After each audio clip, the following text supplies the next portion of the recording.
ناظرین، یہ جگر کے لیے بہت ہی مفید چیز ہے۔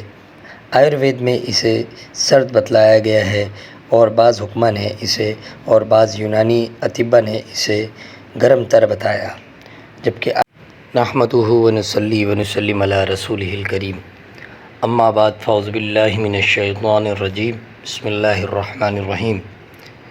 ہربلسٹ کی جانب سے ڈاکٹر فہیم ہربلسٹ آپ کو سلام پیش کرتے ہیں۔ السلام علیکم ورحمۃ اللہ وبرکاتہ۔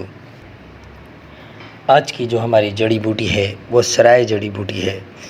اسے رانجی بھی کہتے ہیں اور انگریزی میں اسمال کالٹراپ سیڈس آف کہتے ہیں۔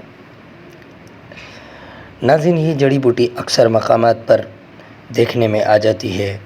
کراچی اور دیگر بہت سے علاقوں میں یہ دیکھنے میں آتی ہے، بلکہ کل ہندوستان میں ہی اس کا پودا نظر آتا ہے۔ ناظرین، یہ جگر کے لیے بہت ہی مفید چیز ہے۔ آیوروید میں اسے سرد بتلایا گیا ہے اور بعض حکمہ نے اسے اور بعض یونانی اطباء نے اسے گرم تر بتایا، جبکہ آیوروید اور حکمت یہی کہتی ہے کہ یہ ایک ٹھنڈی جڑی بوٹی ہے۔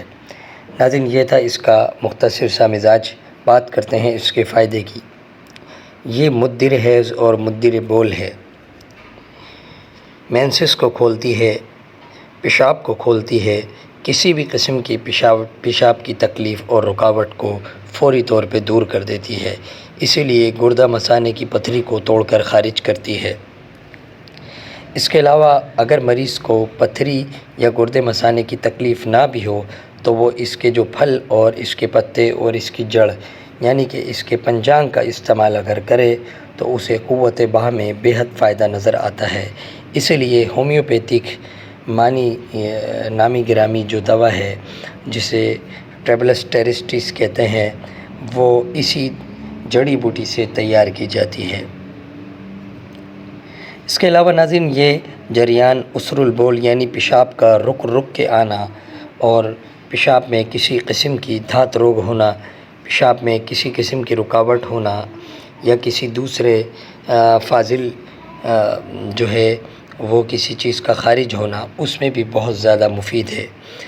تو میں یہ ضروری سمجھوں گا کہ ڈاکٹر فہیم ہربلسٹ کی طبی خدمات سے آپ کو آگاہ کروں۔ آپ سوراب گوٹ GDC آفس کے سامنے ہربل ہلز کلینک کرتے ہیں۔ دبئی، کویت، جدہ میں بھی کلینک کرتے ہیں۔ آپ مارننگ شو کرتے ہیں K21 اور GTV پر۔ بطور خاص شوگر کے اسپیشلسٹ مانے جاتے ہیں۔ ناظرین، یہ تھا مختصر سا تعارف جناب ڈاکٹر فہیم ہربلسٹ کا۔ مزید رہنمائی کے لیے نیچے دیے گئے نمبر پر رابطہ کر سکتے ہیں۔